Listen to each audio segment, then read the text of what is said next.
बुजुर्गों और प्यारे बच्चों, कहने के लिए तो आपको मंत्री जी ने विस्तार से पार्टी की नीति के बारे में और देश में क्या हो रहा है, प्रदेश में क्या हो रहा है, लेकिन छोटी से बड़ी बात आपको बता दी है। मैं भी एक बात कहना चाहती हूँ कि राष्ट्रीय लोकदल और भारतीय जनता पार्टी ने सोच समझकर निर्णय लेकर और हमारे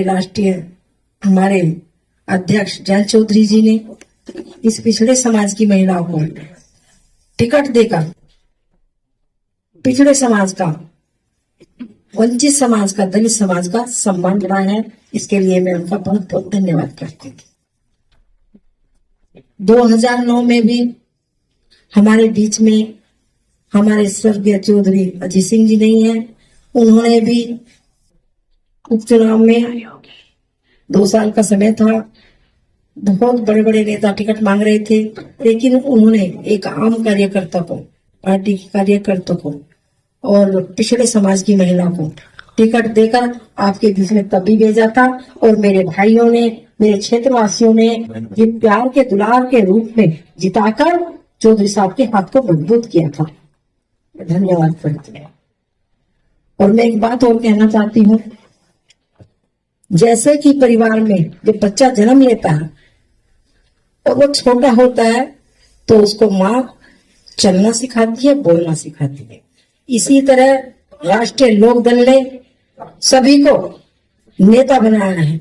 जो कहीं नेता नहीं बन सकता, एक मेंबर भी नहीं बन सकता, उसको राष्ट्रीय लोकदल ने नेता बनाया है। उसका उदाहरण जो अभी कादिर राणा की पुत्रवधू लड़ रही है।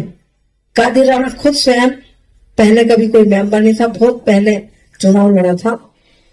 उसे वोट भले से कितनी मिली हो, लेकिन राष्ट्रीय लोकदल से किसी का गठबंधन नहीं था। हम सब लोगों ने मेहनत की थी और यहाँ से आप सब लोगों ने जिताकर भेजा था। तो ये उदाहरण राष्ट्रीय लोकदल का है कि लोकदल नेता बनाती है, कार्यकर्ता को नेता बनाती है। और जिस तरह गुरु अपने बच्चे को जब वो पढ़ना सीख जाता है, बड़ा हो जाता है, गुरु शिक्षा देकर उसको आगे बढ़ाने का काम करता है। इसी तरह राष्ट्रीय लोकदल ने हमेशा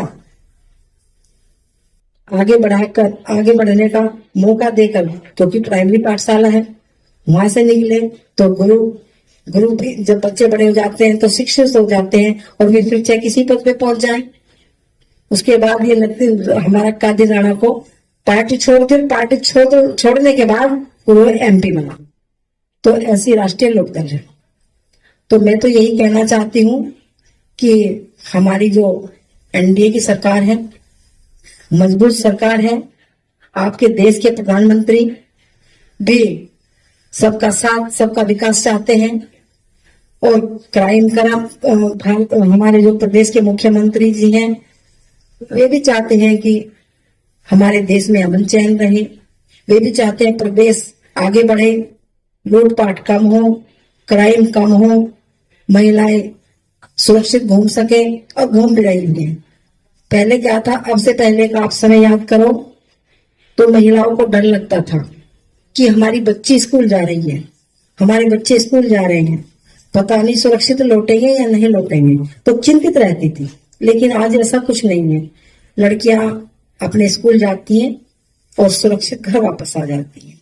किसान खेत में पानी चलाने जाता है और सुरक्षित वापस आ जाता है। पहले डरता था, 2-4 लोग साथ इकट्ठे होकर जाते थे, उनको लगता था कि कहीं लूट न ले, हमारे जेब में तो कुछ नहीं, कहीं हमारी जान को खतरा ना हो जाए, तो खतरा बना रहता था। तो आज कोई ऐसी स्थिति नहीं है। और रही आयुष्मान कार्ड की, उसका आयुष्मान कार्ड का सबको लाभ मिल रहा है। जब सरकार चल रही है तो ये नहीं देखते ये हिंदू है, ये मुसलमान, उसका लाभ सबको मिलता है और मिल रहा है। राशन सबको मिल रहा है, सब सुरक्षित है, सरकार अच्छी चल रही है। आप सब भी चाहते हैं अमन चैन, और अमन चैन भी है। तो मैं तो यही कहना चाहूंगी कि 13 तारीख का चुनाव है और 13 तारीख के चुनाव में आप अपनी बहन को, अपनी बेटी को प्यार के रूप में, देखो घंटी भी बज गई है, प्यार के रूप में, और अपनी बहन को भैया दोस्त भी है नहीं भाई भैया दोस्त, तो भैया दोस्त में क्या दोगे, बताओ क्या दोगे, वोट सपोर्ट दोगे या नहीं। और भात भी लौटने आ रही है आपकी बहन, तो भात के रूप में इसे तकड़ा सा भात चाहिए, बात भी देंगे तो फिरोक्ती भी बड़ी सी और फिरोक्ती 4 गुना करके दूंगे भाइयों, 4 गुना फिरोक्ती करके दूंगी।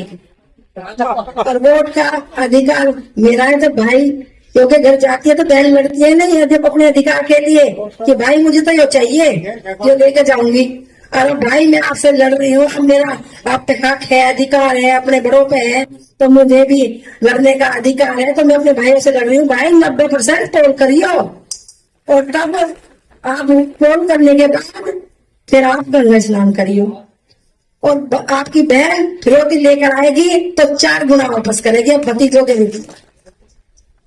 धन्यवाद आप सभी का।